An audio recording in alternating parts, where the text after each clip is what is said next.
Buenos días, queridas amigas, queridos amigos de América Latina, queridas amigas y amigos de América Latina. Tenemos hoy nuestro tercer encuentro ya de este curso, el tercero que desarrolla el Instituto para la Democracia Eloy Alfaro, IDEAL, en torno al tema de la comunicación. Mi nombre es Galo Mora, escritor ecuatoriano residente en México y miembro de IDEAL. Tras la conferencia magistral de Jesús Ramírez Cuevas y de la conferencia de Manuel Canelas, hoy nos aprestamos a este tercer evento. No sin antes expresarles y trasladarles el saludo del presidente de nuestro instituto, Rafael Correa Delgado, y de la directora ejecutiva, Gabriela Rivadeneira. La verdad que elegimos ver, comunicación y poder, así se llama el curso. ¿Y es posible realmente pensar en elegir una verdad para observar, para ver, para criticar, para sentir y analizar? ¿Es posible?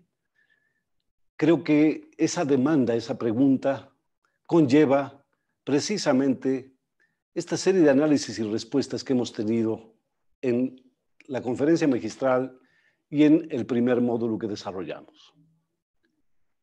Y cabe el cuestionamiento, la pregunta, al observar a las corporaciones de comunicación que conforman la tríada de capitales financiero, bancario y mediático, y que en virtud, si no del monopolio, sí de la hegemonía de comunicación, nos dan a la luz su verdad, verdad no ajena a la defensa de intereses creados, protervos, escandalosos a veces.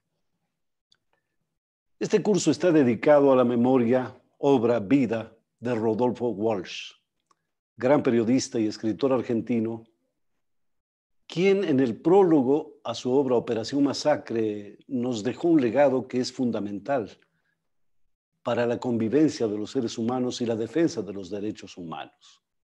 Él decía, no quiero, no puedo, no debo resignar un sentimiento básico, la indignación ante el atropello, la cobardía y el asesinato. Tras la carta dirigida a la Junta Militar de la Argentina, fue secuestrado por lo que se dio en llamar el grupo de tareas de la Escuela Mecánica de la Armada, dirigida por el genocida Macera, y desde 1977 continúa desaparecido, como lo informa la injusticia con esa frialdad, esa palabra de hielo con que suele escribir sus memorias. Hoy nos va a acompañar un gran protagonista de la comunicación en la República Argentina, Gustavo Silvestre, nacido en la provincia de Entre Ríos. A través de un gran amigo, guitarrista y compositor, Carlos Santamaría, nacido precisamente en Paraná, Entre Ríos, nos acercamos en algo a la cultura de Entre Ríos, piedra fundamental de la República Argentina, donde nació el presidente Urquiza y donde nos hacían la referencia de gente muy valiosa, como el gran poeta Carlos Mastronardi, el gran autor del himno a la provincia. También en otro esquema, o en otra esfera, el recuerdo de Néstor José Pekerman o del inolvidable Jorge Burruchaga, compañero de Diego Armando Maradona, nacido también en Entre Ríos. Nos acompaña Gustavo Silvestre, el gato le dice. Comunicador, yo diría, dentro de lo contemporáneo ya legendario, por ser expresión de lo alternativo, expresión de una verdad virulenta que se enfrenta a poderes fácticos. Premio Martín Fierro de Comunicación, Premio Cadena Ser, con reconocimientos también en los Estados Unidos y Europa, pero por sobre todo, y quizá lo que es mucho más importante, con el respeto, la devoción y el cariño del pueblo argentino, al conocerlo y saberlo en la dimensión de coraje, valentía, honestidad con la que enfrentó y enfrenta situaciones muy complejas, precisamente surgidas del dominio de Clarín, por ejemplo, y de otros medios que a lo largo de décadas han sido no solamente sumisos, sino cómplices de barbaridades y barbarias. Bienvenido a Gustavo el Gato Silvestre. Le agradecemos profundamente a nombre del Instituto para la Democracia Eloy Alfaro y dejo con ustedes a Andrea Flores, nuestra compañera que va a hacer el seguimiento y la coordinación de este nuevo curso, de este nuevo módulo, perdón, en torno a la participación que agradecemos de antemano de muchísimos compañeros latinoamericanos y compañeras latinoamericanas de varios países. Así que, Andrea, por favor, con la bienvenida, Andrea, y naturalmente el abrazo solidario a Gustavo el Gato Silvestre. Hola, buen día. Mi nombre es Andrea Flores. Yo he estado aquí acompañándolos durante la moderación de este tercer curso que lanzamos desde el Instituto para la Democracia Eloy Alfaro, en coordinación con nuestra compañera Daniela Pacheco, que es la coordinadora académica de este curso dedicado a la comunicación política. Me gustaría compartirles primeramente que recuerden que para participar en el bloque de preguntas y respuestas será suficiente con que escriban en el chat, que aquí mismo la aplicación les permitirá participar y escribir sus preguntas o dudas o comentarios. Los saludos también siempre los estamos aquí tomando en cuenta, o con la herramienta de levantar la mano que aparece en la barra baja de su pantalla. Con esta podrán intervenir directamente con el ponente del día de hoy, quien es Gustavo Silvestre. Ahorita estamos en espera, les comento, para que pueda incorporarse en la charla. Ya está, ya nos acompaña, pero ya saben, luego estos temas de agenda interrumpen la temática. Entonces, bueno, continuamos aquí. Nosotros los leemos. Muchas gracias, Galo, por la presentación y por el saludo. Vamos a esperar un par de minutos para que Gustavo termine de incorporarse. Ya está aquí, ya debe estarnos escuchando. Únicamente es que pueda conectarse y pueda aparecer aquí a pantalla.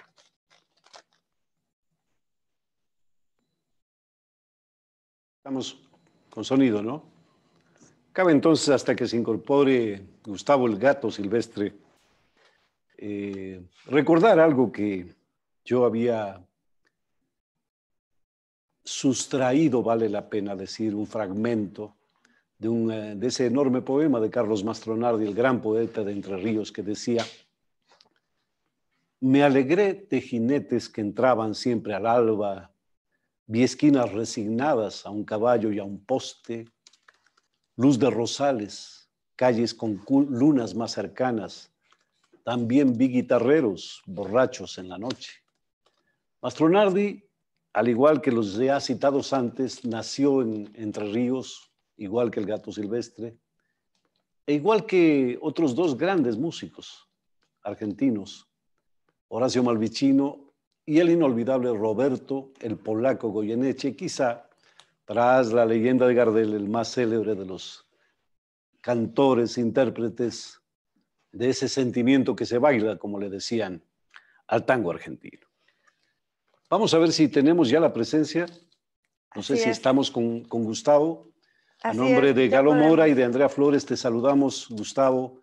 Bienvenido una vez más, con el agradecimiento del Instituto Ideal por tu colaboración, tu generosidad y tu voluntad para ayudarnos a develar precisamente, si es que es posible, si es que es real, que se puede elegir la verdad que uno quiere ver. Bienvenido y un gran abrazo desde México. Gustavo, ¿nos ayudas activando tu micrófono?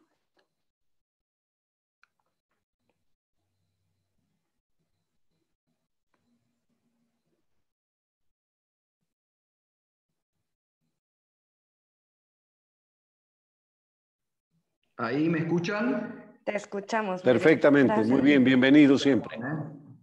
Perdón, estaba con algún problemita acá de comunicación. Perdón por la demora, estaba en tiempo, pero bueno, estas cuestiones de la tecnología a veces que nos distraen, pero bueno, les agradezco la presentación, les agradezco el recuerdo a Rodolfo Walsh. Venimos los argentinos de celebrar el 24 de marzo y de recordar, ¿no?, el Día de la Memoria, y donde cada 24 de marzo, justamente en este Día de la Memoria, después de la pandemia, los argentinos pudimos volver a manifestarnos en las calles, en las plazas de toda la República Argentina, para recordar esa consigna que dejó el histórico juicio a las juntas militares de nunca más las dictaduras y nunca más los golpes de Estado en nuestro país. Y tal vez para enhebrar este recuerdo de el nunca más a los golpes militares, nunca más a los terrorismos de Estado que han diezmado generaciones que han achicado el poder de decisión de las democracias en nuestro continente, hoy el día habría que hacer un nunca más al lawfare en nuestra América Latina, porque estamos hablando de la búsqueda de la verdad y lo que un sector importante del periodismo aquí en la Argentina, pero ocurrió también en Brasil, ha ocurrido en Ecuador, ha ocurrido en Bolivia, cuando no tienen las posibilidades de, vía los votos o vía la consolidación de candidatos que los representen, han optado por la mentira, por la difamación, por ser parte de una estructura de persecución que en la Argentina ahora está saliendo a la luz a través de distintas investigaciones judiciales o a través de distintas denuncias que se vienen realizando. Yo les daría un marco histórico a esto que se vivió en los últimos años en la Argentina, pero que aún permanece lamentablemente.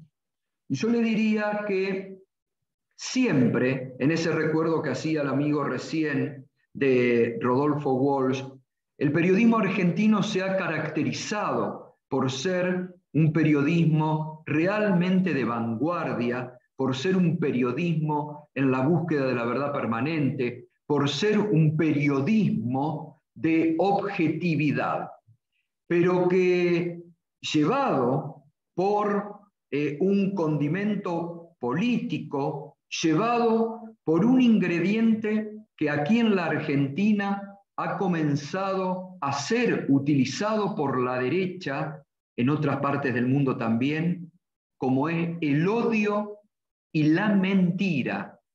Juan Carlos Monedero habla de la internacional de la mentira, de ese relato de mentira permanente que la derecha ha empezado a armar a nivel mundial, que aquí en la Argentina se reproduce de forma calcada a lo que pasa, por ejemplo, en España o en otros lugares. Y cuando esa derecha no ha podido tener candidatos que lleguen al poder a través de los votos o de la opción libre de los ciudadanos, ahí es donde han empezado a vislumbrar otras acciones de poder que nada tienen que ver con la democracia. Y aquí en la Argentina hay una bisagra en esto. Y la podemos poner en el año 2008-2009,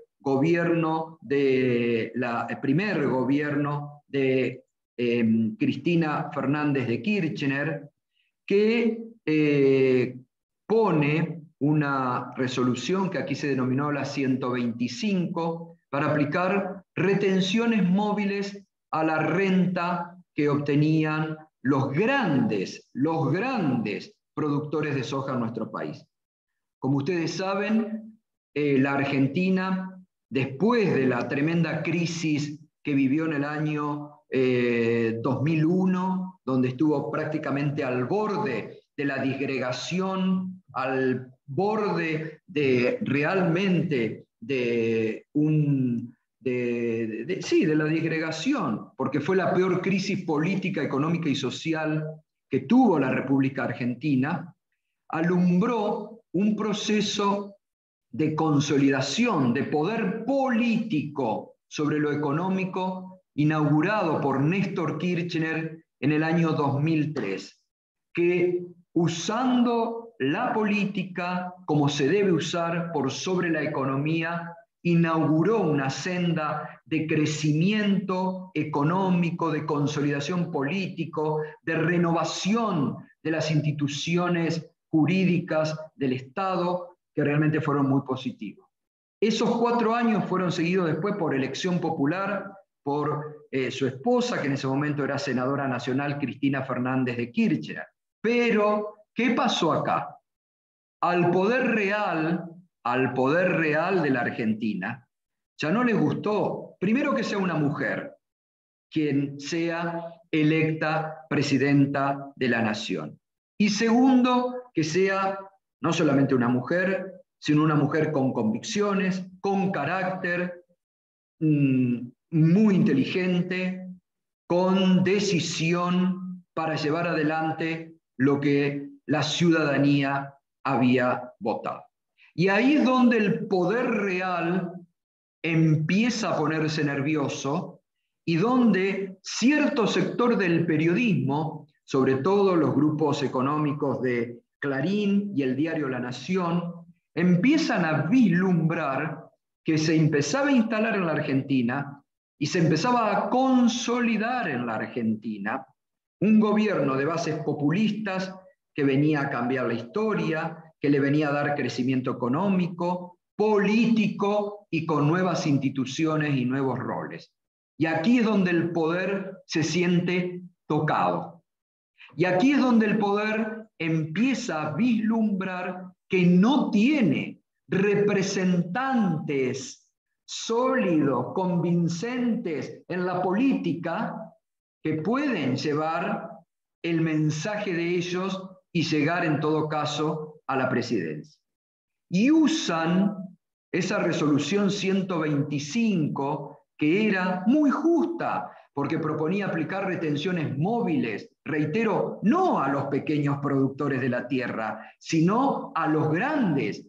Fíjense hoy en la Argentina, frente a la guerra, otra vez estamos en la misma discusión. ¿Cómo cobrar, cómo redistribuir la renta extraordinaria, impresionante que los sectores ligados a los sectores agroexportadores están obteniendo? Y otra vez se vuelven a poner en guardia frente a un gobierno que quiere cobrar para redistribuir frente a la crisis que produce también la guerra. Entonces les reitero, frente a ese poder político que avanzaba y consolidaba un nuevo orden en la Argentina, estos grupos periodísticos, Clarín y La Nación, dicen, no, acá algo tenemos que hacer. Acá tenemos que encontrarle un dique de contención a lo que ellos denominaban en forma sesgada y peyorativamente el kirchnerismo. Entonces, no. Y ahí encontraron en los representantes del campo, lo que ellos denominaban el campo. Amplio, pero ellos querían poner todo en la misma bolsa, el campo. Y encuentran en ellos y en representantes de distintos sectores, en algunos la sociedad rural argentina, lo más conservador y oligarca, que apoyó todos los golpes de Estado, a los que suman a otras instituciones, denominan mesa de enlace.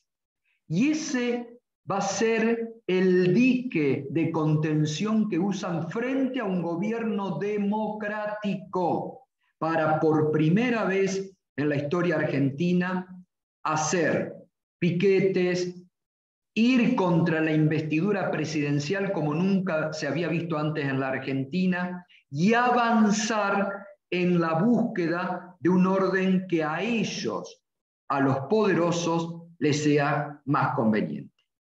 Y ahí por primera vez, diría, uno no puede decir que el periodismo siempre es objetivo, pero reitero, en la Argentina siempre se caracterizó por ser un periodismo de primer nivel, de mucho análisis, de mucho debate. Fíjense, yo en esos momentos formaba parte del Grupo Clarín, era integrante de uno de los programas políticos con 15 años en el aire, más exitosos de la televisión argentina, un programa de televisión que promovía todos los debates, que habíamos producido debates de candidatos a diputados nacionales, a presidentes, que abría el debate democrático y permitía el debate democrático.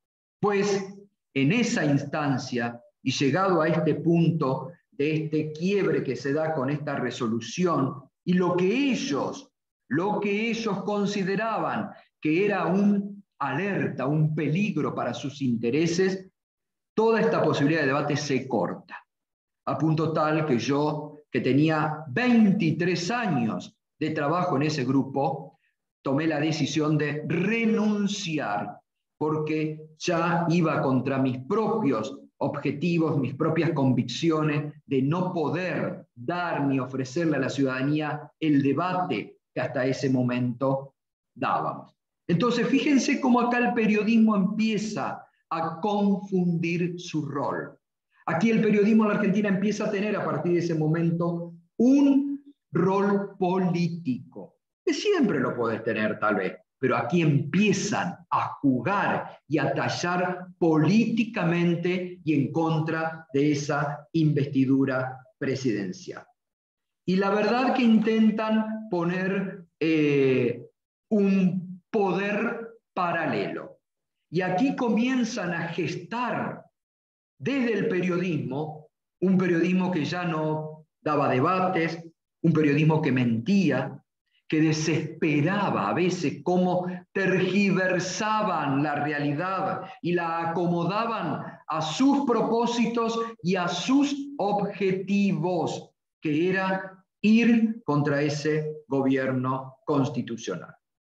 Y así, fíjense en ustedes lo que es el poder de la política, porque frente a esa coyuntura de piquetes, de huelgas, de este poder que se armaba, que se alzaba, no a través de un partido político, como el juego de la democracia y las instituciones lo permite, sino por otros actores que empezaban a tallar, como era el poder real, económico, el periodismo, y después vamos a ver cómo entra la justicia, a tallar y a jugar. Pese a todo eso, en el 2011, la presidenta Cristina Kirchner fue reelecta. Y ahí la sociedad argentina madura da a este sector del periodismo una enseñanza. Pueden hacer todas las tapas, mentir, tergiversar, pero que la sociedad tiene una mirada muchas veces crítica frente a ese periodismo. Y ahí es donde entonces es reelecta con el 54%, pese a la oposición de estos dos grandes medios, pese a innumerables editoriales que hablaban del fin de una época del kirchnerismo, la sociedad argentina les da el poder otra vez a Cristina Kirchner. Y aquí ya, después, lamentablemente con la desaparición física del expresidente Néstor Kirchner, de divisiones internas del sector progresista. Miren, esto es lo que no se puede permitir. Lo que el querido y sabio Pepe Mujica nos repite siempre. Tengo la suerte de tenerlo al querido Pepe Mujica como columnista de mi programa de radio todos los jueves para que nos deje sus enseñanzas. Y no se cansa de decirnos el Pepe. Los sectores progresistas se dividen por las ideas, mientras que la derecha se junta por intereses. Y esa premisa que tiene el Pepe hay que tenerla presente siempre. Los sectores progresistas se dividen y ahí la derecha y la ultraderecha se cuelan a la democracia y nos trae el neoliberalismo que tanto mal le ha hecho a la sociedad de América Latina. Y ahí fíjense, donde empieza a fallar la política en el segundo gobierno de Cristina Fernández de Kirchner, con una división del peronismo, con una división de los sectores progresistas, ahí logra colarse la derecha. Y ahí surge un trípode de poder que dominó la Argentina del 2015 al 2019. El trípode de poder que yo denomino el poder político, el poder mediático, y ahí entra a jugar el poder judicial. Acá se arma el lawfare y la persecución en la Argentina. Y ahí, fíjense ustedes, el poder mediático, el poder económico, el poder real, pone a un candidato. En ese caso, a Mauricio Macri, de la derecha. ¿Y para qué lo pone? Con el objetivo de hacer desaparecer de la faz de la tierra al peronismo y todo vestigio de kirchnerismo. Y se lanza algo que nunca había vivido la sociedad argentina, que lamentablemente eran los golpes de estados militares. Los militares, con el poder que la Constitución les daba de las armas, se alzaban, como tantas veces se alzaron, contra gobiernos constitucionales. Acá, por primera vez, la derecha, sectores conservadores, que muchas veces estuvieron ligados a esos golpes militares, llega a través del voto y haciendo campañas de mentira, de muy bien organizadas, de un relato mentiroso. Fíjense ustedes que para llegar al poder, Macri hasta pone en sus discursos programas que iban en contra de su propia ideología o de sus propias convicciones. Pero un conocido de ustedes en Ecuador, como es Jaime Durán Barba, le decía, no importa. Si es necesario mentir, hay que mentir para llegar al poder. No importa lo que digan, digan lo que la gente quiere escuchar. Y ahí acompañaban los medios. Y ahí se sumaban los medios en, miren, nunca un gobierno tuvo tanta protección y tanto cobertura mediática como tuvo el gobierno de Mauricio Macri. 97% de los medios de la Argentina protegiendo y encubriendo. ¿Por qué? Porque era parte de ese armado que venían desde hace tiempo gestando y concretar. Y ahí arman un plan sistemático de espionaje ilegal en la Argentina, como ahora se está descubriendo, donde la pata mediática y donde la pata judicial es fundamental. Donde jueces que iban, se reunían con Macri en la Casa Rosada, en la Quinta de Olivos, y después cubrían las necesidades políticas que el poder determinaba. Donde por primera vez se pone presos a los dueños del grupo donde yo trabajo, al grupo Indalo, y donde intenta el macrismo, porque estos grupos, estos medios del grupo Indalo no se habían prestado a lo que Macri había pedido, que era usar los medios para destruir y por encarcelar a Cristina Fernández de Kirchner. Sufrimos la persecución del macrismo. Y solo el poder de los laburantes, el poder de los trabajadores, ustedes no saben lo que hemos sufrido de persecución, con la amenaza todos los días de que al otro día volvíamos y no teníamos lugar de trabajo, con sueldos que cobrábamos hasta en 5 cuotas, porque nos negaban la publicidad que el propio Estado por ley tiene que dar, porque obligaban a empresas privadas a que no nos den publicidad. ¿Y saben lo que valió ahí? El poder, el profesionalismo, el llevar adelante la verdad del periodismo. Esa frase que dice, solo la verdad nos hará libre, a nosotros nos salvó. Los profesionales de Radio 10 y de C5N nos pusimos, no importaba cómo cobrábamos. 5 cuotas, cobrábamos en cuotas. Pero llevamos adelante el orgullo de la profesión y les demostramos que aún con el 97% de apoyo seguimos vivos y hoy estamos vivos. Pero ahí se desencadenó, como hicieron en Brasil con Lula, como hicieron en Bolivia con Evo Morales, o como hicieron en Ecuador con Rafael Correa, una campaña nunca antes vista de difamación, de calumnias, de injuria, de mentira, y en la Argentina de hasta llevar a la cárcel, usando el poder del Estado, el poder mediático y usando los servicios de inteligencia. Lo peor de los servicios de inteligencia, como hoy se está investigando a través de lo que hacía a nivel nacional el presidente Macri y en la provincia de Buenos Aires la gobernadora María Eugenia Vidal, que quería crear una, así la denominaban ellos, fíjense ustedes qué locura, una Gestapo para la persecución de los sindicalistas. Y ahí acompañaba el periodismo. Y éramos muy pocos los que nos jugábamos diariamente tratando de llevar la verdad, de clarificar a ciudadanos que habían sido engañados porque les habían prometido algo que no se podía cumplir.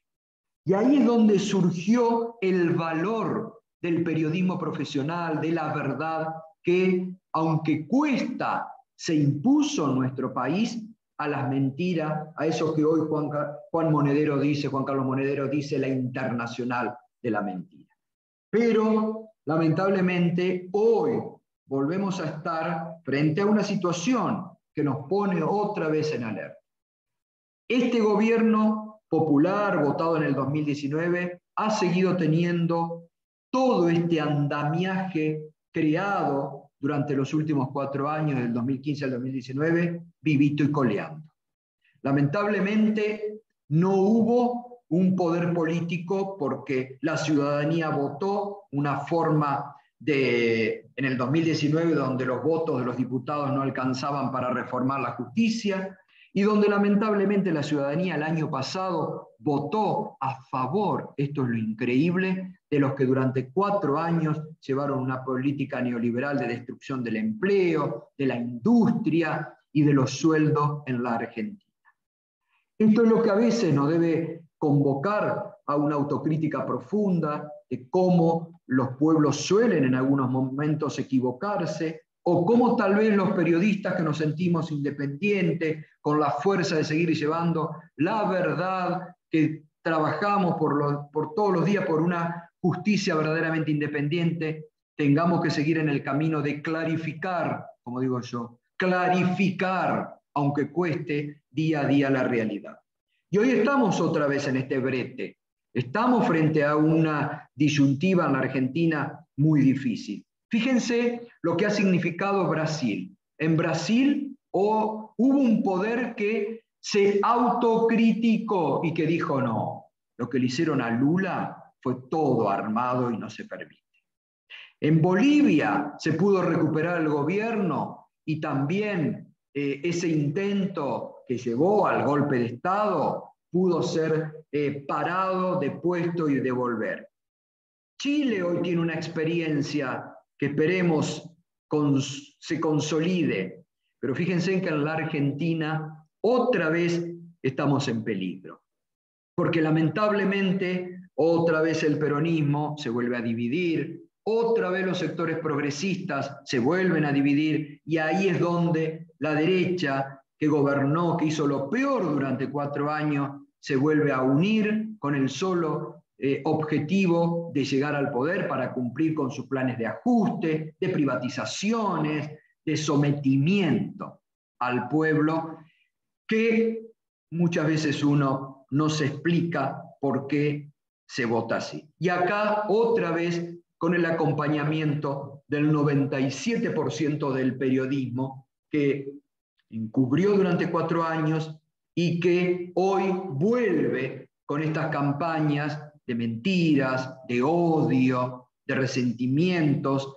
a tratar de favorecer a un sector de la vida y del poder real. Fíjense lo que hemos vivido en estos días acá en la Argentina, donde la Corte Suprema de Justicia, que a diferencia de Brasil no hizo ninguna autocrítica, porque acá en la Argentina avaló todos los desaguisados que hicieron jueces y fiscales, que armaron causa, que metieron presas personas inocentes, que destruyeron personas y familias enteras en pos de esa persecución y de ese entramado de espionaje ilegal montado por un sistema democrático que nunca antes, salvo durante la época de las dictaduras, se había vivido en la Argentina. Hoy la Corte se hace cargo del Consejo de la Magistratura, que es el órgano de elección de jueces y sanciones de jueces, y trata con el poder real de la Argentina, con el poder económico y de la derecha, de tratar de copar una institución que tiene que ser independiente para justamente poder nombrar o juzgar el trabajo de los jueces. cómo van otra vez, lamentablemente, copando instituciones de la democracia para cumplir con sus objetivos. Y acá es donde se abre ya el debate, obviamente que del periodismo.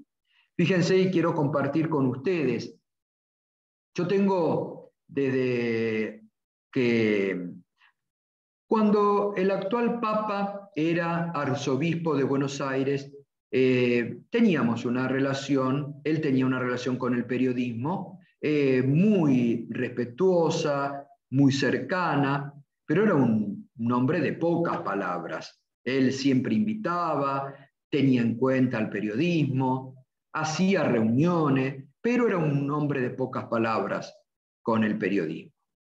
Desde que fue nombrado Papa, la derecha y el gobierno de Macri, sobre todo, han desatado sobre el Papa Francisco una campaña permanente de difamación y de mentiras en su contra. Ese es uno de los motivos por los que no ha venido a la Argentina. Y tuve la suerte que durante los 4 años del macrismo, a la par que nos defendíamos nosotros, que defendíamos y tratábamos de esclarecer y clarificar la realidad, también defendíamos la figura del Papa Francisco. Que él era consciente de esto y estaba al tanto. En enero del 2020, antes que comience la pandemia, me invitó a que vaya a Roma, estuve en Santa Marta, participé de esa misa privada ahora muy temprana, después tuve algunas palabras con él, y de ese momento tuvimos un intercambio epistolar muy frecuente. Pero hace el 7 de abril, otra vez producto de la guerra, fíjense ustedes con la guerra de Rusia y de Ucrania, cómo, no sé qué pasará en vuestros países, pero acá en la Argentina, el poder mediático, el poder de la derecha han tomado partido por Ucrania. Todos los males son de Rusia, todos los males. Y sabemos que en una guerra nadie es bueno ni el otro es malo, y uno es malo, todo es bueno. Lamentablemente la guerra es un desastre para la humanidad y para todos aquellos que participan. Y el Papa, hoy por hoy, es el líder mundial y moral más importante a nivel de la política del mundo. Ha tenido primero una preocupación permanente por todo tipo de refugiados y todo tipo de inmigrantes, pero también frente a la guerra siempre ha pedido por la paz en todas circunstancias, siempre ha denunciado los atropellos, las violaciones. Pues bien, acá en la Argentina lo pusieron al Papa de un lado de la guerra, por designio del periodismo. Acá en la Argentina, este periodismo que les vengo marcando es así. Ellos definen quién está de un lado y quién está del otro. Sabemos que muchas veces es mentira, no importa. Esto es como ellos dicen, y así lo plasman en los grandes titulares. Y el 7 de abril, frente a esto, yo le escribí una carta extensa al Papa, solidarizándome, donde otra vez habían desatado en su contra estas mentiras, donde otra vez habían desatado una campaña tremenda en su contra, y a diferencia de otros momentos, tuve una respuesta inmediata y una carta de una caricia, que a diferencia de otro momento era una carta larga y con contenido, y donde me pone algo que él había expresado siendo arzobispo de Buenos Aires, pero que me la recuerda. Y me pone, y es muy importante para este curso que lo tengamos en cuenta, me dice: ustedes saben que a mí, bueno, me lo decía el amigo que me presentó tan lindo y tan bien, y recordándome mi tierra entrerriana, a mí me dicen el gato. Entonces me pone él, en términos formales, al principio, estimado Gustavo Silvestri, abajo, querido gato. Y después de saludarme, agradecerme la carta, decirme que se sentía muy cercano, me pone: a veces en el periodismo se cae y se comete en 4 pecados: la desinformación, la mentira, la difamación, y después utiliza un término muy duro, la coprofilia, dice el Papa. Ahora voy a buscarlo porque no tenía previsto esto, pero me salió muy interesante. La coprofilia. ¿Qué es? Se preguntarán, bueno, muchos lo sabrán. ¿Qué es la coprofilia? Es el... miren, se los voy a decir en un lenguaje como el castellano, y lo decimos acá en la Argentina. El tirar mierda permanentemente sobre cualquier cosa, sobre mentiras, difamaciones. Es duro el término que utiliza el Papa, ¿eh? Es duro, pero es lo que dice los 4 pecados en los que incurre el periodismo. Y ahí es donde uno también tiene que, por supuesto, acá, yo nunca di a conocer, las cartas porque me parecía que era algo muy personal y que no había que hacer. Y acá voy a reiterar esto porque es importante que lo vean con precisión, ¿no?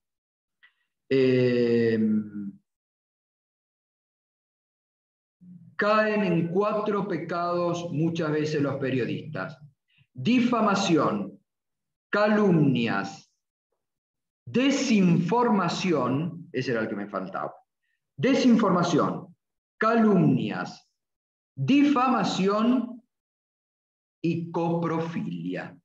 Y me dice el Papa, y según me dicen algunos autores de artículos, le pagan para esto.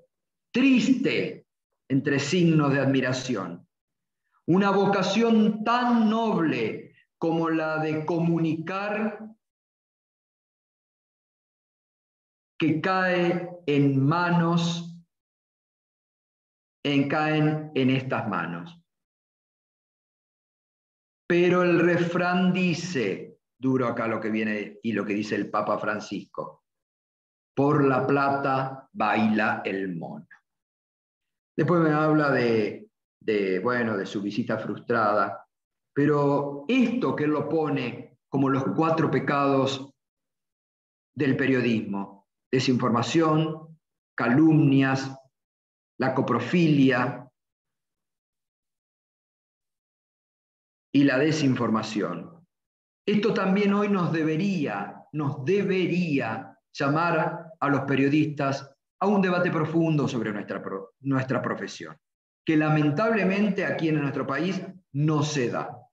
Nadie permite, y eso que hay Academia Nacional de Periodismo, foros de periodistas, pero donde estos temas lamentablemente no se tratan, donde grandes mentiras que se han dado, lamentablemente, ni disculpas se han pedido, y donde todas las mentiras trazadas durante los últimos años para la persecución de dirigentes políticos, sociales, adversarios, nunca, hoy, donde muchas de esas causas se han caído porque no hay testigos, donde no tienen sustento, el periodismo ni siquiera disculpas ha perdido por haberse sumado a esas mentiras y a esas falacias. Un momento crítico para el periodismo, y creo que también en la zona y en la América Latina. Por eso valen estos cursos, estos intercambios, esta lucha permanente por destacar, rescatar los valores de nuestra profesión, que esperemos sigan siendo siempre los de la verdad y la búsqueda de la objetividad. Yo quedo a disposición de ustedes para lo que deseen.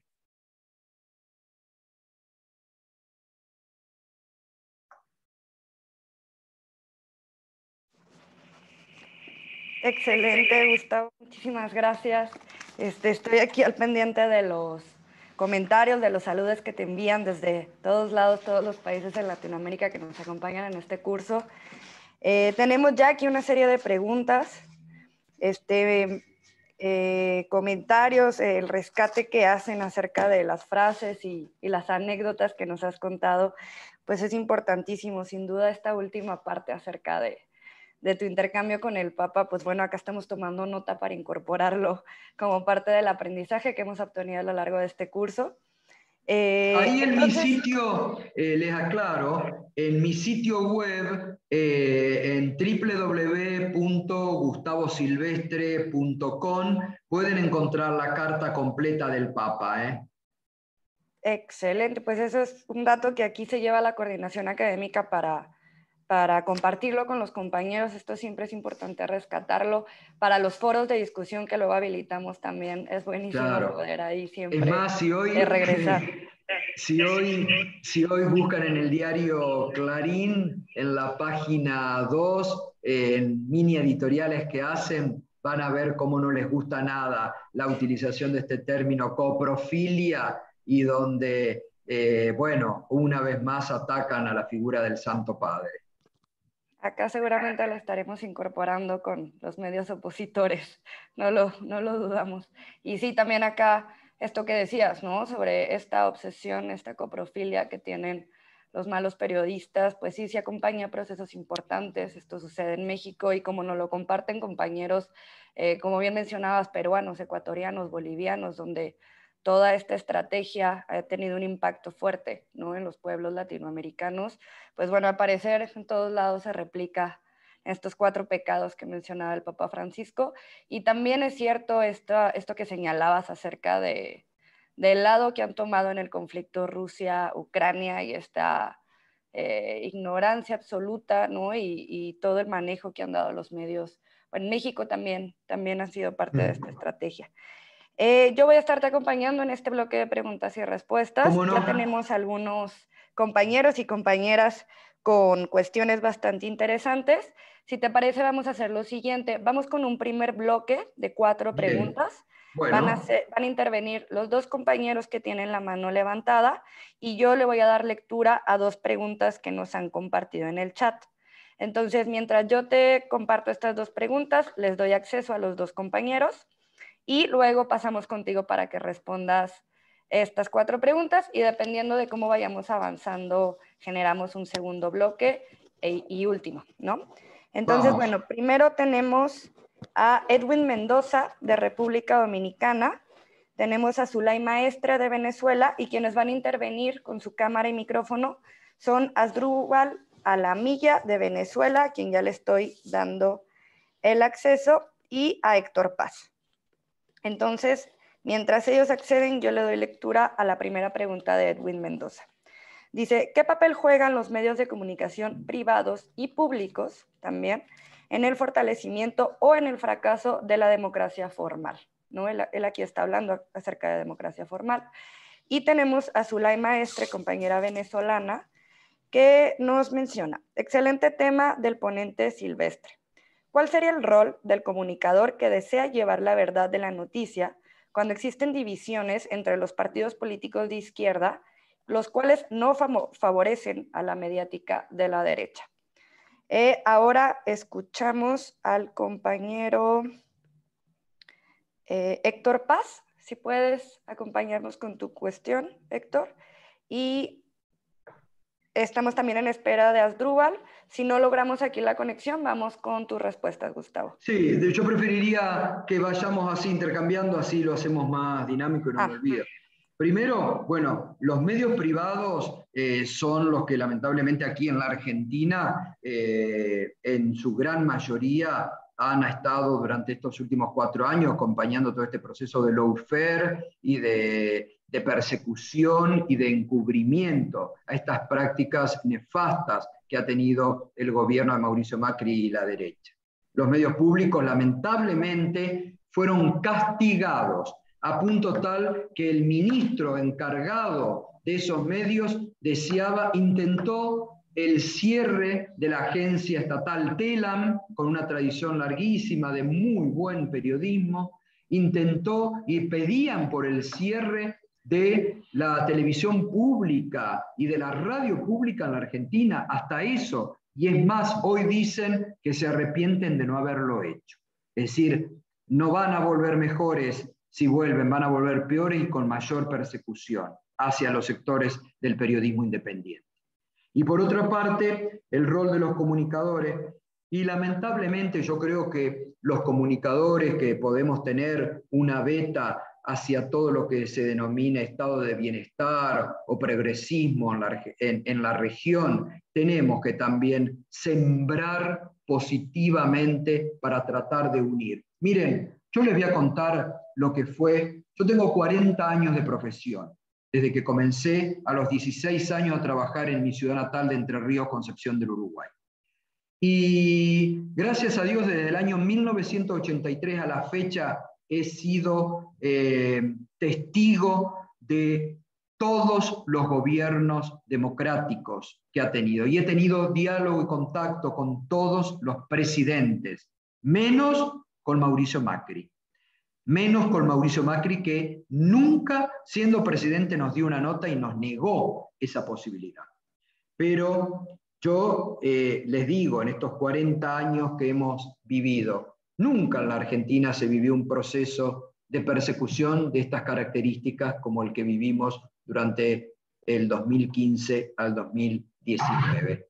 Por eso, siempre cuando en esos años, del 2015 al 2019, el peronismo estaba dividido, los sectores progresistas, humildemente, desde mi programa de televisión y de mi programa de radio, empecé a acercarlos, utilizaba esos espacios para acercar a los que se habían alejado. Y logramos juntarlos, pese a que fue difícil en un momento, pero logramos juntar. Así que es un papel importante el que podemos realizar positivamente.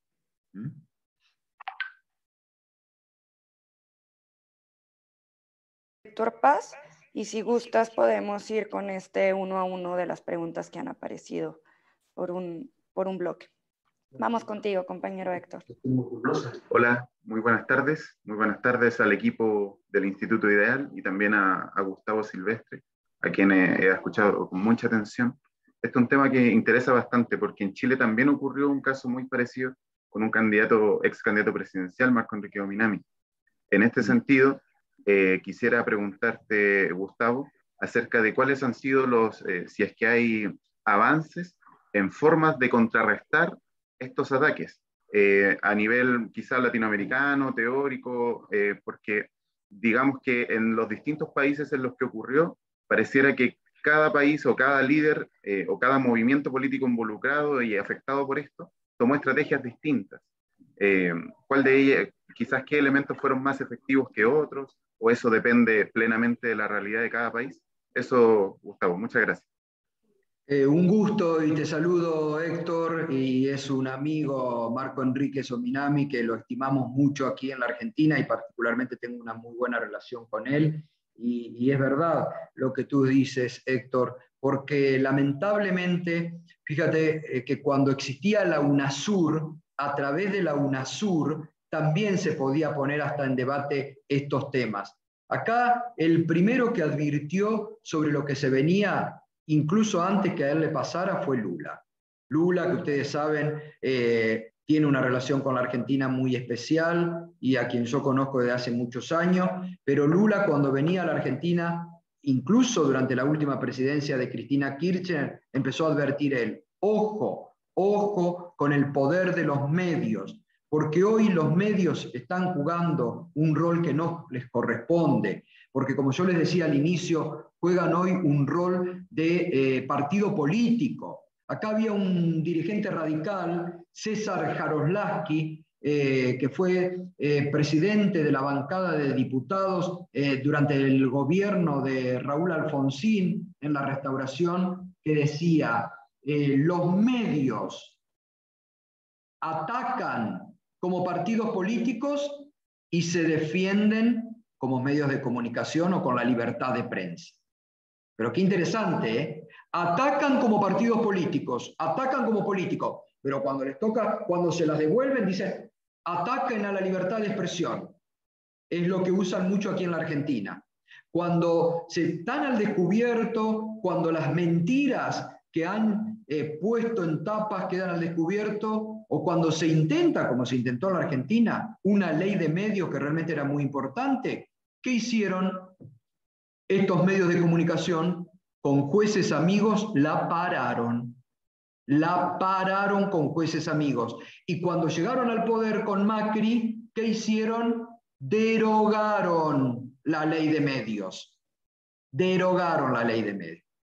Por eso yo creo que sería muy importante que también a partir de estas charlas y de estos cursos del equipo ideal se pueda comenzar a gestar algún tipo de red o de organización en América Latina a través del periodismo. De los periodistas, como yo digo, los buenos tenemos que estar de un mismo lado. Y sería muy bueno que los periodistas empecemos a integrarnos en defensa propia y en defensa de las instituciones de la democracia y de la república. Y al amigo, pedir, Héctor, que al flamante presidente de Chile lo dejen hacer y lo dejen completar, Dios quiera, su mandato presidencial. Justamente acerca de este comentario que haces y que aparte muchos compañeros y compañeras lo han retomado acerca de la importancia que existe de reunir en un mismo bloque, en un mismo grupo, a todos aquellos quienes defienden estos esfuerzos, estos movimientos, estos gobiernos, compañeros políticos progresistas, desde la verdadera libertad de expresión y desde la labor del periodista. Pues bueno, el equipo aquí viene incorporando todos estos comentarios y bueno, junto con la coordinación académica estamos trabajando una propuesta que presentaremos al final del curso para ir creando esta red. Y bueno, creo que justo sobre este tema se generan 3 preguntas, las 3 las proponen compañeros ecuatorianos. Entonces, bueno, un poco a manera de consejo te preguntan ¿qué mecanismos pueden ser implementados por los comunicadores para no cruzar la línea de la desinformación, la calumnia, la difamación, la coprofilia, como bien mencionabas tú? Romela Quieta busca una respuesta hacia la misma pregunta, ¿no? A manera de cómo generar un nuevo periodismo que pueda trabajar dentro de estos límites. Y en el caso de Apauqui Castro, en esta misma línea, pues justo te pregunta cuál es el camino para conformar un verdadero bloque que trabaje de esta forma y realmente sea de izquierda, sobre todo en el ámbito de la comunicación. Bueno, sobre lo primero, yo creo que cumpliendo aquello que es una Biblia para todo periodismo, primero trabajar en torno a lo que es la información que yo denomino la información pura. La información pura, la que nos llega a nosotros, el chequeo de fuentes. Esto se ha olvidado lamentablemente en las nuevas generaciones de periodismo. Lamentablemente a veces las redes sociales, que son muy positivas, pero las redes sociales también nos han metido en un camino de creer que todo lo que se dice en las redes sociales es la verdad revelada o la verdad absoluta, y no es así. Muchas veces, mire, ha pasado en nuestro país, dirigentes políticos, comunicadores importantes, por seguir alguna información que se daba, han metido a la pata hasta el tuétano, realmente han hecho unos papelones por no hacer el respeto a lo básico del periodismo, que es verificar a través al menos de 3 fuentes la información. Se han largado a decir lo primero que se les cruza, lo primero que captan de un tweet o de alguna de las redes sociales, y la verdad que eso también ayuda a este proceso de desinformación y de confusión, porque con esto también juega la derecha. Con la confusión es una de las armas de la derecha. El odio, la confusión y la mentira son armas que la derecha permanentemente está utilizando. Entonces yo digo, volver a las fuentes, volver al respeto a la información pura, que después analicemos, podemos analizar, pero es sagrado para nuestra profesión respetar la fuente, el derecho a la información y saber de qué estamos hablando. Yo muchas veces a lo largo de mis 40 años he preferido, miren lo que les digo, autocensurarme a tratar de, con alguna información que yo tenía haciendo periodismo político como hago desde el año 1983 a la fecha, donde me tocaron anunciar renuncias de presidentes, donde me ha tocado pasar por los momentos de la vida política de la Argentina más duros, en algunos momentos para no sembrar más confusión a un Estado que la sociedad vivía, he preferido a veces autocensurarme antes que dar una información que no sea cierta. Y respecto a lo otro, bueno, yo creo que ahí deberíamos idear un mecanismo de comunicación o de formación, ¿no? Que pueda hacer de esta excelente iniciativa del equipo ideal de los cursos, de tratar de generar un espacio permanente de nutrirnos los periodistas de la región, ¿no? Perfecto. Acerca del tema de los golpes de Estado, aquí nos comentan a Arismendi, compañera venezolana, entre comillas, institucionales. Ella hace un comentario y pregunta, que, más bien acerca de estos golpes, dice narrativas que venden como democráticas estos grupos fascistas de Laffer, y te pregunta por qué consideras que los movimientos de izquierda progresistas subestiman los elementos de la guerra híbrida contra nuestros países, que buscan dividirnos y confundirnos. ¿Qué papel deberían de jugar los medios alternativos? Y es muy importante el papel de los medios alternativos. Lo está haciendo la Argentina, lo han hecho durante los últimos 4 años, pero también yo siempre digo y les recomiendo algo, no hay que fanatizarse, no hay que fanatizarse. No es bueno los fundamentalismos, no son buenos los extremos y no hay que fanatizarse. Uno tiene que tratar de mantener siempre un punto de equidistancia, de aún siendo gobiernos con los que podemos simpatizar, porque eso es lo que nos permite también siempre llevar una luz esclarecedora al resto de la sociedad. Por eso digo, para mí es fundamental tener esto en claro, tener el objetivo de la verdad siempre, de clarificar, pero de no fanatizarnos en pos de algo que puede terminar siendo perjudicial para la misma democracia o para lo que buscamos, que es la búsqueda de la verdad y la objetividad en el periodismo. Adelante, Ale. Bueno, muchas gracias, Gato. Y un breve paréntesis nada más, ya que se citaba los términos de la relación de medios mercantiles con golpes de Estado. No hay que olvidar, y en esto voy a recurrir a mi condición de historiador, el papel que jugaron o que jugó la familia Edwards y el diario El Mercurio en el golpe brutal de Augusto Pinochet contra Salvador Allende y la democracia chilena. Y un recuerdo que tiene que ver con algo inverosímil.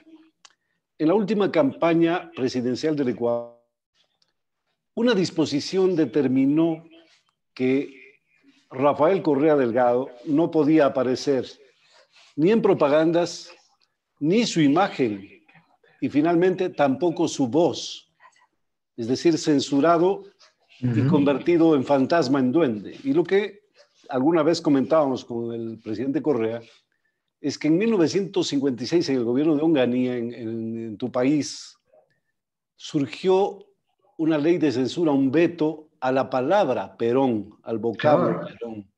Claro. Entonces yo le recordaba al presidente Correa una anécdota muy especial de cómo enfrentar también. Y es que Landru, que dirigía una publicación, se inventó para evitar el anatema gubernamental una estrategia que recuerdo en un fragmento decía: los siguientes vocablos, aunque no son aumentativos, valen la pena citar. Hay que recordar que el que se prohibió el nombre Perón fue el 1461 de Onganía. Y entonces decía: estos aumentativos no existen, pero vale la pena figurarlos. Vela, velón. Foco, focón. Pera, Decreto 1461. Y yo quería argumentar todo esto, pero también en función de una pregunta, porque hemos sido víctimas de traiciones a lo largo de la historia. González Videla en Chile, después de ganar con la izquierda, precisamente lo que han anotado algunos compañeros. Luego estuvo el caso dramático y patético, más que nada, de Moreno.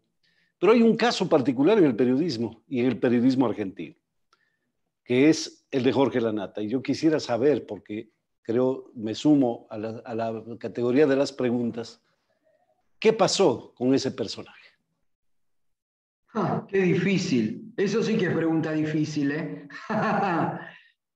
Y no, la verdad que uno no le encuentra una explicación. Y lamentablemente, porque era un referente realmente de un periodismo de avanzada, de un periodismo progresista, yo no tuve nunca la posibilidad, nunca trabajé con él, pero sí tengo mis compañeros de trabajo, compañeros del canal, que se embarcaron en alguna de sus iniciativas, como fue la última, el diario No Crítica, y que fueron muy defraudados y que hasta el día de hoy se sienten muy defraudados, ¿no? Yo creo que lamentablemente lo que pasó ahí, y a mí personalmente no me gusta dar nombres personales, sino porque no me gusta hacer lo que se denomina el periodismo de periodista. Por eso yo englobo más a los grandes medios acá en la Argentina.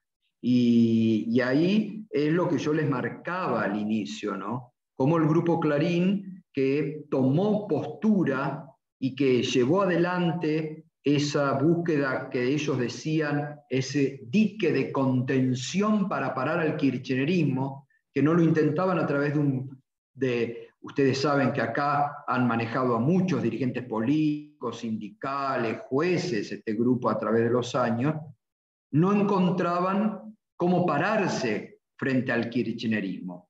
Y ahí yo creo que tuvieron que, bueno, invertir en buscar periodistas, figuras que les sirvan como generales, coroneles, para esa guerra mediática que ellos decretaron contra lo que denominaban una mala palabra y que era el kirchnerismo, que lo tomaban como una mala palabra y que era algo que tenían que destruir, porque en esos términos lamentablemente lo han hecho, ¿no?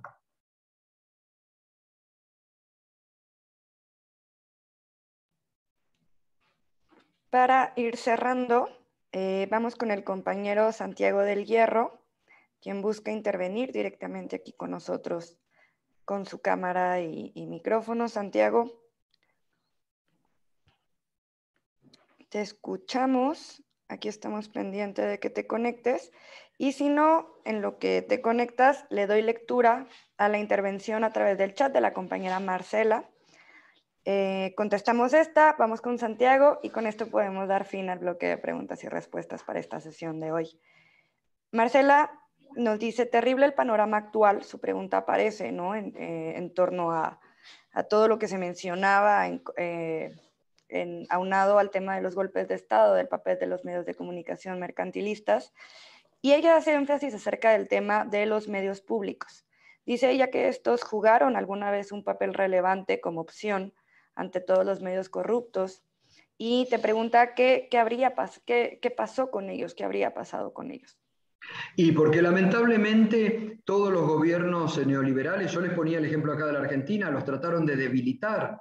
Acá, durante la última presidencia de Cristina Kirchner, se creó un sistema de difusión que era la televisión gratuita, que llegaba a muchísimas personas, que lamentablemente los 4 años del macrismo lo trataron de desmantelar. Y yo reiteré esto, les reitero, trataron de cerrar la agencia estatal de noticias TELAM y trataron de cerrar la televisión y la radio nacional.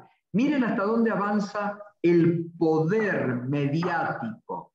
Este gobierno actual, el de Alberto Fernández, hace más de un año sacó una resolución por el cual no se le ponía un tope a los aumentos a la televisión por cable y se declaraba como bien público, bien esencial a Internet y a la televisión por cable y a todos los servicios. Y se obligaba a las prestadoras de servicios de Internet a prestar un servicio básico universal para la gente de menos recursos.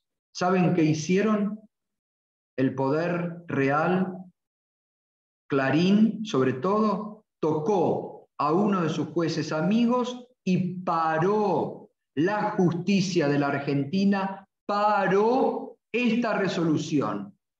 Y el gobierno de los jueces manda que suban lo que quieran. Fíjense hasta dónde llegan con el poder real que paran decisiones de la política y de un gobierno elegido por el pueblo. Esto es lo que está hoy en discusión y en debate. ¿Hasta qué punto somos dueños de nuestra libertad? Perfecto, vamos ahora sí con el compañero Santiago del Hierro. Santiago, ¿te escuchamos? Gracias y mil disculpas que no puedo, perdón, no puedo conectar la cámara, me disculpa Gustavo también y gracias por la charla, ¿no? Yo hice una pregunta, ¿qué hacer cuando no tienes el poder político que sabemos que es necesario y el económico para contrarrestar a una derecha, que en el caso del Ecuador tiene actualmente desde hace 5 años el poder político y por supuesto el poder económico? Y otra pregunta ahí, rapidito, el presidente Correa habla sobre pedir y de qué manera se podría hacer para que la verdad sea considerada como un derecho humano. Esas son mis preguntas. Sí, sobre esto último, yo creo que, aunque no sea considerada, debe ser así y todos los días debemos luchar, aunque cueste, aunque nos lleve la vida, pero tenemos que llevar como estandarte que la verdad sea la que clarifique todos los aspectos del sistema comunicacional, ¿no? Y la anterior, Santiago, ¿cuál era? Es cuando no tienes el poder político ni económico, que es necesario, Y, ¿no? y, ¿Cómo ahí contrarrestas? y ahí es difícil, ahí juegan un papel importante los medios alternativos, los medios comunitarios, que por suerte aquí en la Argentina son muchos, y ahí sí deberían jugar un poder influyente positivo las redes sociales, ¿no? Antes que a veces ser canaletas de odio como muchas veces son.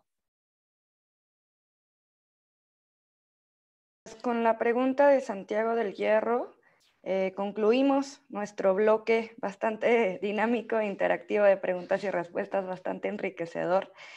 Cierro aquí con un comentario. Bueno, antes, Alan López pide saber cuál es tu Instagram. Entonces nos gustaría saber tus redes. Mis redes son @gatosilvestre.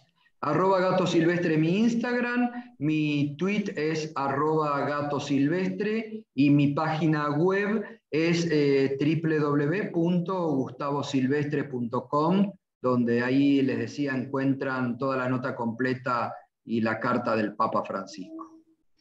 Les recuerdo, compañeros, compañeras, que en su aula virtual, en el módulo 2, donde viene la semblanza y el perfil del compañero Gustavo, pueden encontrar ahí las ligas directas para que lo puedan seguir en sus redes. Sabemos que para estos temas es fundamental poder estar al día a día.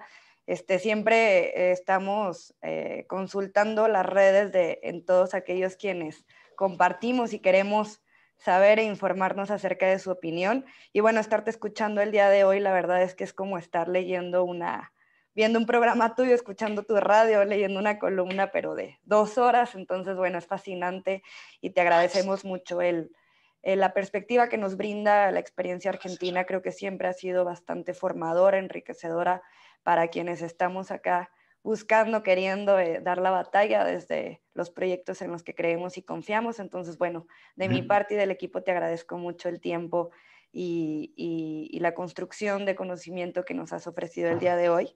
Cierro con el comentario de Nila Taboada, que es una compañera peruana. Nos dice: muy interesante y enriquecedora la experiencia de Gustavo Silvestre durante el aguante y su persistencia profesional en el gobierno de Macri. Frente a esta situación, además de su profesionalismo, son importantes todas estas estrategias comunicativas que ya nos mencionabas para hacer frente a toda esta presión mediática, a estos grupos de interés, que bien como ya menciona en Perú y bueno, en muchos otros países vienen atacando, estigmatizando todas las propuestas progresistas y de izquierda.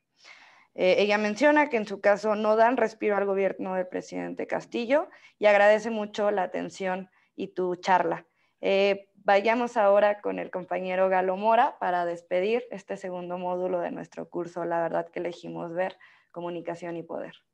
Bueno, muchísimas gracias, y cada día que tenemos acceso a la información, esa famosa frase, aquí sí se la puede visualizar coherentemente, tenemos también la posibilidad de adentrarnos en este mundo tan complejo que Gustavo nos ha hecho conocer en la República Argentina, pero que tiene una matriz de alguna manera general, por lo menos en América Latina.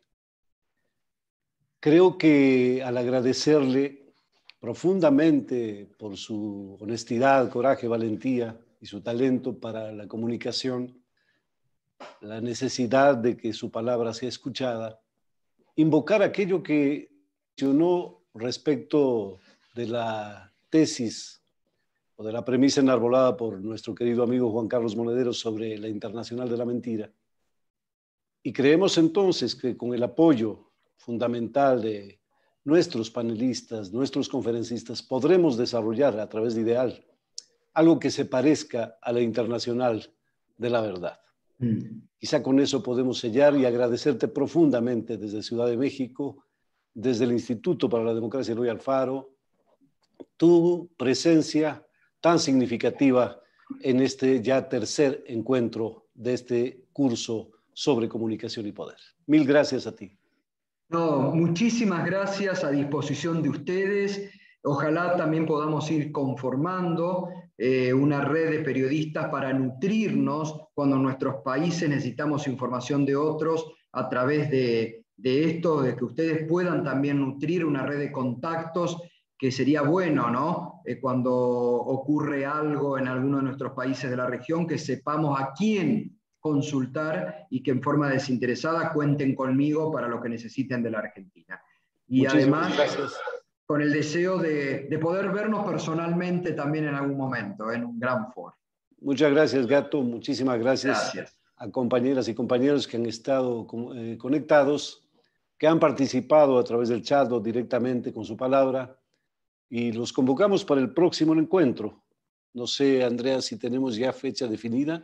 Tenemos fecha definida, es el próximo martes, y les pedimos estén ahí al pendiente de los mecanismos habilitados para confirmar la hora, y ya saben que nosotros les compartimos a sus correos electrónicos la liga para conectarse, pero hasta el momento, como lo hemos estado haciendo durante todo este curso, los martes nos vemos por aquí, vía Zoom, y pues recordándoles, aprovechando aquí la palabra para que participen en unos momentos en el foro de discusión que habilitaremos en torno a alguna de las cuestiones mencionadas por el compañero Gustavo Silvestre, y que estén ahí en conocimiento y consultando todos los contenidos que hemos habilitado para ustedes.